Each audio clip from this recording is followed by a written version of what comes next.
Small congregation, small town. They took and put a partition right down the middle of the church, if you can imagine that. The church did have a ceiling in it, not a big church, but they took and put a partition right down the middle of the church, and they added a door on each side. I guess they made 2 apartments out of that one building. And we rented and moved into the left side of that church. And as I remember, the right side of that church was unoccupied at the time. It seems I remember that maybe Dad's brother and his family lived part of the time in that right side while we were there. But anyway, and on that left side of the church, it had a little bit of front porch. It had a room in the front that we used as, I guess it was living room and bedroom. They had a middle room that was somewhat the kitchen. And then they had a rear room, or it might have been a back porch, I can't remember at this time.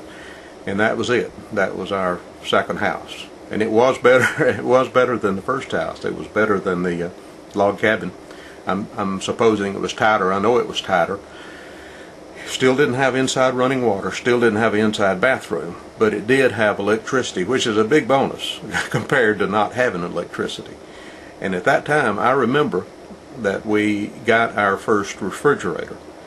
And I'm not sure about the range. I think we probably still heated. I know we heated with either coal or wood heat.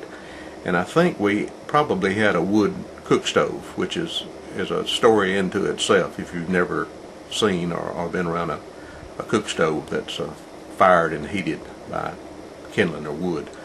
But anyway, we did have a refrigerator. And I remember that refrigerator because we had it for 20 years after that. They built them good back in those days, evidently.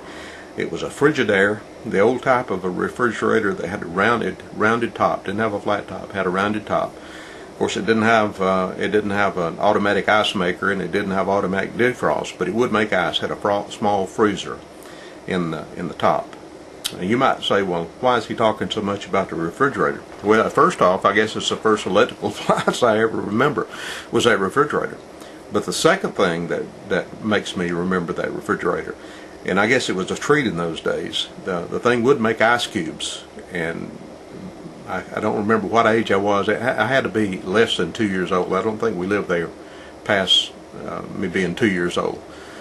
But I loved to lick on ice cubes. Hot summertime, no air conditioning, I suppose it was a treat. But at sometimes, and I don't know if I remember this or remember my parents telling about it, I swallowed an ice cube and it lodged in my throat. Just a baby, a small child. And the story was that just so happened my mother had some heated water on the stove. I don't know if she was heating it for washing or heating it for making coffee or whatever, but she luckily had some heated water, and she took that heated water, I won't call it boiling water, but heated water, and poured it down my mouth and my throat and melted that ice cube. And she says I was turning blue when she did that. So that was my first run-in with modern machinery, was that ice cube from that refrigerator. And I don't remember a whole lot of other things about the house other than there's some funny stories, and I don't know how I'm doing on the time here, but I may have to take a break and go into part B of this part 2. But one of the things I remember about the house, and I remember this, that when they divided the house up, it wasn't too long before we moved into the house, it was still a church. But for whatever reason, they left an old pump organ, church organ, in that church on the side that was not occupied. And my brother, being 4 years older than me, learned to pump that thing up and to make noise on it. And he would go in there and pump it up and make noise on it. And anyway, the story goes, we had a relative, I think it was a younger brother of my mother, visiting there one night, spent the night with us. And of course, in those days we didn't have TV, and I don't know if we had radio or not, but there were a lot of stories told and talking going on. And before bedtime, they were telling this cousin that the place he would be sleeping was the exact place in that church where they brought and positioned the coffin during funerals. That not to be afraid that they didn't believe in ghosts, but his bed was in about the same place where they always had those dead bodies, those coffins, those corpses when they had funerals in his church. And he was a teenage boy at the time, but they said it upset him a bit and didn't want to go to bed, but finally did and got late in the night and they went to bed. And again, this other side of the church was still open. I guess they left the windows open. We had windows open to cool during the summertime because it's so blasted hot. You had to leave the windows open and try to get a cool breeze. So I'm sure that on the other side they had the windows open and probably no screens on the window. But anyway, the story goes everybody had gotten to sleep, and my uncle was awakened by a noise, and when he woke up, of course, he thought where he was in that old church and him in the position possibly of where many dead people had laid. And he was frightened already. But when he woke up, the noise he was hearing was the organ on the other side of the church making sounds. It was changing notes. It was being played in the middle of the night. And I don't remember all the details of the story, how much commotion there was because of this instance, but the explanation of that story was a chicken. And chickens walk around at night. I don't know if everybody knows that or not. You hear chickens going to roost at night, but chickens do get out and walk around at night.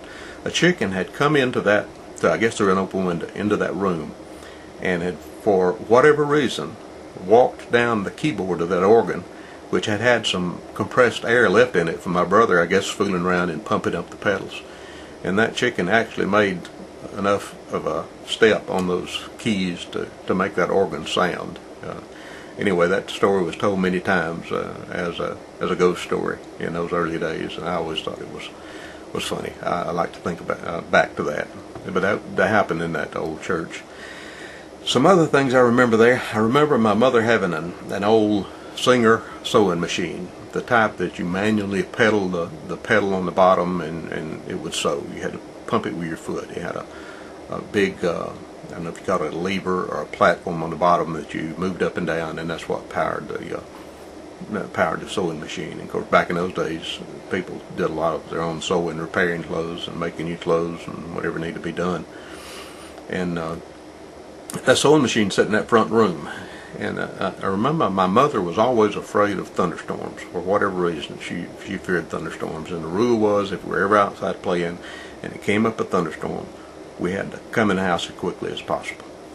And I remember this happening, I guess because it was so dramatic, and we were out playing on some hot Alabama summer afternoon, and a quick thunderstorm came up, and it started thundering and lightning. And of course we were close to the house, and the rules were you ran for the house. And I remember with my brother, and it seemed like there was another cousin or friend there, ran into that front room, and lightning flashed, thundered so loud, and lightning flashed, and to my perception at that time, lightning actually lit up, I think struck that sewing machine, that iron sewing machine frame in that front room, and made a terrible noise, and it seemed like there was even smoke and things like that. So that stuck in my mind living there. Now again, maybe 2 years old, but I have a real full memory of younger days. Another thing I remember, and this is a sweet memory too, is that front bedroom and Mother being afraid of thunderstorms. One of her favorite things to do, and I guess it became one of my favorite things to do, was during those afternoon thunderstorms and it raining and lightning and thundering outside, and she'd get her two children and get in that bed, and they would lay there and talk and maybe tell stories or read stories, whatever, in that front bedroom. I still remember that. And there are two other instances. Well, there are many other instances that happened there. One of the things, I guess the first organized game I ever knew about happened there. We had an older couple that lived next door, we were still poor folks for sure, just barely getting by. But we had an older couple that lived next door that ran a local, I think he was a postmaster and ran a local store, a general merchandise store. So they had a little bit of money, had a nicer house than us, and they'd invite us over in the afternoon, sometimes on the weekend, and it would make homemade ice cream, and we would play games. And their favorite game, and like I say, this is my first memory of any organized game, was croquet. And they had the little loops, the hoops set up in the backyard, and the little mallets and the ball. And I can remember